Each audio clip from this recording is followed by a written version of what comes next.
daripada kita yang sentiasa menyinari hidup yang lain. Ada daripada kita yang hulurkan tangan, berikan masa. Ada daripada kita yang sentiasa turut serta.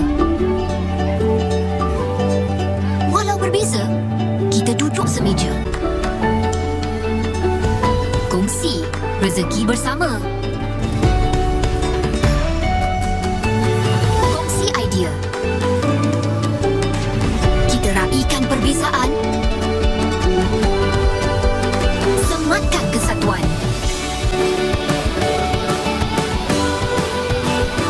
Kerana bila bersama, kita menggerakkan negara ke puncak dunia.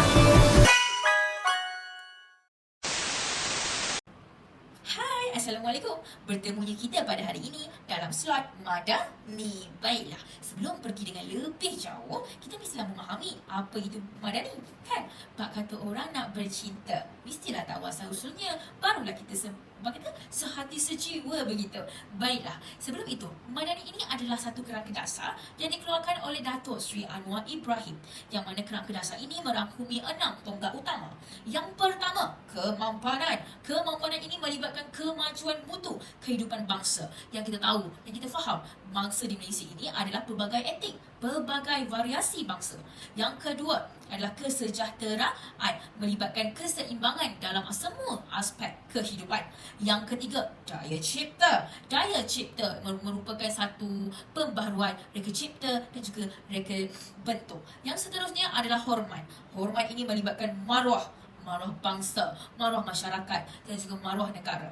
Yang seterusnya adalah keyakinan. Keyakinan melibatkan amanah dan tanggungjawab ukrawi dan juga duniawi. Dan akhir sekali melibatkan ihsan, iaitu peduli, belas kasihan dan juga ambil berat. Maka 6 tonggak utama ini yang kita akan gunakan sebagai kayu ukur dalam pembaruan dan juga penambahbaikan 8 lagi sektor yang baru. Yang pertama, ekonomi dan kewangan. Yang kedua, perundangan.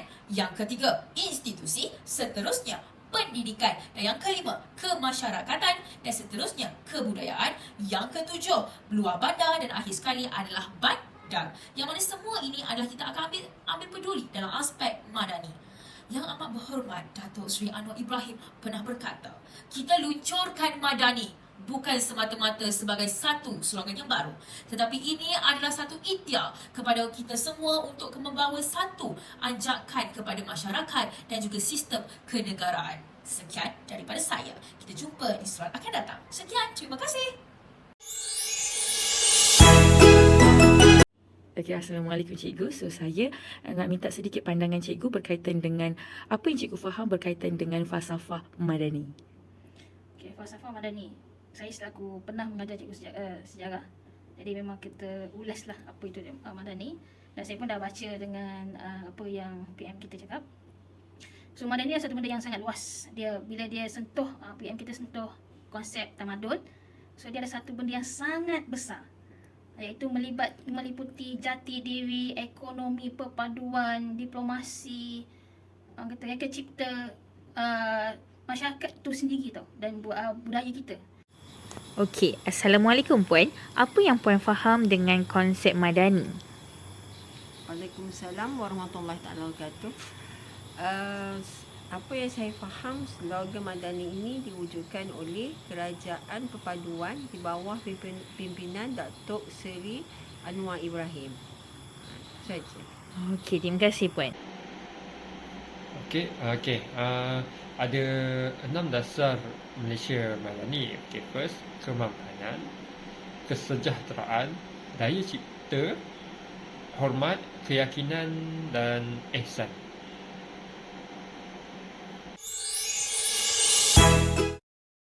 Okey Cikgu, yang kedua pula berkaitan dengan slogan Madani dengan tugas Cikgu seorang Cikgu. So, apa yang Cikgu boleh nampak kat situ, kesinambungan dia, kesimpulan dia dekat situ?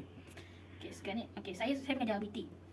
Bila slogan Madani itu dilakukan, bila kita nampak balik tamadun, macam saya perlu, yang pertama sekali saya perlu yakinkan pelajar. Bina tanam keyakinan diri pada diri pelajar. Idea maker boleh dipakai. Idea maker boleh dihidupkan. Sebab sekarang ni isunya pelajar takut untuk mengeluarkan idea. Dia takut kena kritik. Dia takut tak diterima. Dia takut susah nak buat. So bila kita yakinkan pelajar boleh buat ni, idea kamu boleh jalan. So bila dia suka, dia akan mudah. Dia akan mudah untuk buat idea lain. Dia akan mudah untuk melontarkan idea. Cikgu, why not kita buat macam ni? Bila berjaya kan. So automatik, sebab tu saya kata nanti dia akan membina, dia mudah hidup dia. Macam dia kalau macam electric tak ada kat rumah dia, so dia boleh buat sendiri electric baru, new energy dekat rumah dia. Macam dia buat dia kayu basikal ke guna dynamo. So dia solve the problem. So sangat bagus bila budak ni, yang pertama kita yakinkan dia. Okey, yang kedua pula ialah apa yang Puan faham dengan pekerjaan Puan sebagai seorang peniaga dengan konsep Madani. Apa kesinambungan kedua-dua itu? Okay, dari aspek pemahaman saya dan apa yang kita lalui selama sejak Datuk Seri Anwar Ibrahim menjadi Perdana Menteri, ada beberapa perubahan lah yang kita dapat rasakan kita sebagai peniaga. Contohnya bantuan-bantuan banyak yang disalurkan terus kepada peniaga, kursus-kursus ataupun pendedahan tentang pendigitalan, dan juga bantuan seperti di bawah agensi ataupun NGO yang dilantik untuk membimbing usahawan-usahawan. Contohnya macam di bawah SME Group dan bank kan, Tekun, Amanah Ikhtiar Malaysia, dan juga bank-bank di bawah macam bank pertanian, tak tertumpu kepada pertanian direct. Contohnya kalau berniaga berteraskan hasil pertanian, kita boleh berpeluang dengan agrobank. Skop tu telah diperluaskan dan terus disampaikan kepada rakyat. Okey, terima kasih Puan. Okey, dari sudut pandang saya, syarikat TMB menyokong penuh dasar yang cuba dibawa oleh kerajaan. TMB telah memperkukuhkan sektor ekonomi dan keuangan, iaitu dengan memperbadankan beberapa anak syarikat di bawah TMB sebagai contoh Rimaco, Genco, TMBES, Retail, TMB Research, dan ada 2-3 lagi yang lain, bagi memudahkan cadangan penyusunan dalaman serta memperkasa penjanaan tenaga boleh baru, perkhidmatan penyelesaian tenaga hijau dan sebagainya. Hai, Assalamualaikum. Bertemu kita lagi dalam slot penggulungan ataupun orang kata slot santai-santai. Macam tu. Baiklah, setelah mendengar apa yang tetamu-tetamu kita katakan sebentar tadi, saya boleh membuat satu kesimpulan mudah, yang mana kerajaan kita pada hari ini sememangnya dalam sektor pendidikan sedang menyediakan ataupun telah berusaha ataupun sedang berusaha menyediakan pelajar yang celik intelektualnya dan juga berfikiran kritis dan kreatif. Orang kata pandai amali, pandai teori. Bukan semata-mata pandai teori, tahu apa itu teori, tapi tak pandai untuk mengaplikasikan. Yes, tidak. Itu tidak untuk kerajaan. Kerajaan pada hari ini ingin melahirkan pelajar yang dia tahu apa itu teori dan tahu bagaimana ia mengaplikasikan. Orang kata tak adalah pandai je tapi tak pandai buat kerja. Tidak. Itu yang kerajaan ingin tekankan. Ingin melahirkan pelajar yang biarlah pandai, orang kata memang sememangnya pandai, tapi tahu bagaimana ingin membuat kerja mereka.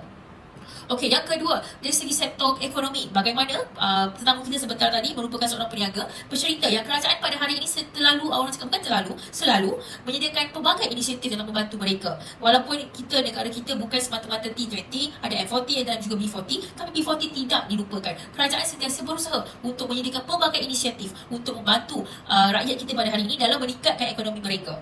Baiklah, seterusnya dari segi pengurusan pegawai TMB sebentar tadi, yang mana kerajaan hari ini juga mengambil peduli adalah aspek 6 tonggak utama itu, aspek yang juga aspek ihsan diaplikasikan dalam sektor ini, yang mana kita mengambil peduli cakna tentang rakyat dan sentiasa melakukan satu perubahan demi keselesaan negara ataupun keselesaan rakyat pada hari ini. Yang mana kerajaan pada hari ini bukan semata-mata ingin mengkayakan diri sendiri, tidak.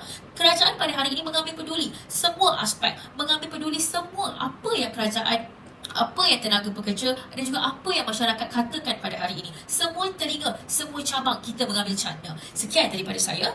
Malaysia pada hari ini adalah kerajaan yang hebat. Madani adalah hebat. Sekian, terima kasih.